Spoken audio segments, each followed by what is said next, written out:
Hi అండి, ఎలా ఉన్నారు? ఈరోజు దేవుడి ప్రసాదానికి కొబ్బరన్నం చేస్తున్నానండి.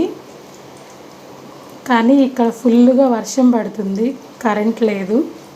కానీ కొబ్బరి ఎలా మిక్సీ వేసుకోవాలి అవ్వట్లేదండి. కాబట్టి ఎలా అయినా సరే చేయాలి కదా, ఇష్టంతో చేయాలి. అందుకని చెప్పి నేను ఒక ప్లాన్ వేశాను. ఇదిగోండి, ఈ విధంగా తురుముకున్నానండి. ఏమైంది, కొబ్బరి తురుము కూడా చేసుకోవచ్చు కదా, అందుకని చెప్పేసి ఇప్పుడు దాకా తురిమానండి. ఇదిగోండి, తురిమితే ఇదంతా ఇలా వచ్చేసింది. చూద్దాం ఈ టేస్ట్ ఎలా ఉంటుందో. అప్పుడప్పుడు మన బాడీకి కూడా కష్టం అనేది తెలియాలి కదండి. ఇది కూడా ఒక రకంగా ఎక్సర్సైజ్ లాంటిది.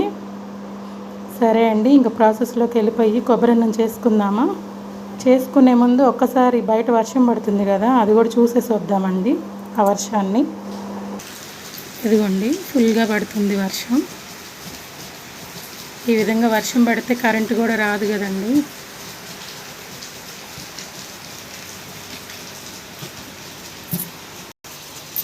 ఇంకా ప్రాసెస్లోకి వెళ్ళిపోయి మనం కొబ్బరన్నం తయారు చేసేసుకుందామండి. అన్నం ఆల్రెడీ ఉడికించేసేసుకున్నాను. ఇప్పుడు స్టవ్ మీద బాండీ పెట్టుకొని స్టవ్ వెలిగించేసుకుందాము. కరెంట్ లేదు కదండి, కనిపిస్తుందో లేదో. ఇదిగోండి, బాండీ పెట్టుకొని కొంచెం ఆయిల్ పోసుకున్నాను. ఇప్పుడు శనగకాయ పప్పులు వేసుకుందామండి. ఫస్ట్ కొంచెం ఆవాలు వేసుకుందాం, మినపప్పు, పచ్చెనపప్పు, కొంచెం జీలకర్ర. ఇవి వేగనిద్దామండి. తాలింపులు వేగిపోయాయండి. ఇప్పుడు పచ్చిమిరకాయలు వేసుకుందాం. కొంచెం కరివేపాకు కూడా వేసుకుందామండి.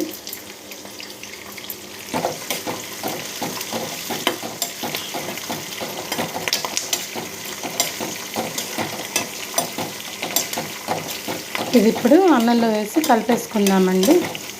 వేగిపోయాయి. కరెంట్ వచ్చిందండి, చూసారు కదా. ఇదే ఆయిల్లో కొంచెం కొబ్బరి కూడా ఇలా వేపుకుందామండి.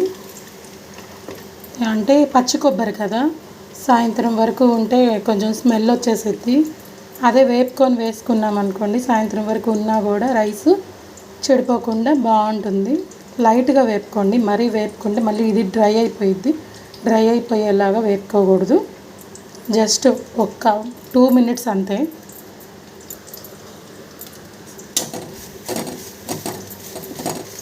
ఇప్పుడు ఈ కొబ్బరి మిశ్రమం కూడా రైస్లో వేసి కలిపేసుకుందామండి. ఇది కూడా వేగిపోయింది. ఇదంతా కూడా రైస్లో వేసి ఇప్పుడు కలిపేసుకుందామండి. అయిపోయింది, ఇంతే. కొబ్బరి అన్నం రెడీ అయిపోతుంది. కొంచెం సాల్ట్ కూడా వేసుకోండి. నేను సాల్ట్ కూడా వేసేసాను. మళ్ళీ మా సాల్ట్ చెప్పలేదని అనుకుంటారేమో. ఖచ్చితంగా సాల్ట్ వేసుకోవాలండి, లేకపోతే టేస్ట్ బాగోదు.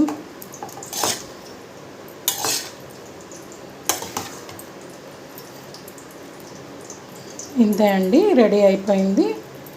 మనం అమ్మవారికి ప్రసాదంగా పెట్టే కొబ్బరన్నం. Thank you for watching friends. మీకు కనుక ఈ వీడియో కనుక నచ్చినట్టయితే లైక్ చేయండి, సబ్స్క్రైబ్ చేసుకోండి friends. Thank you for watching. Bye.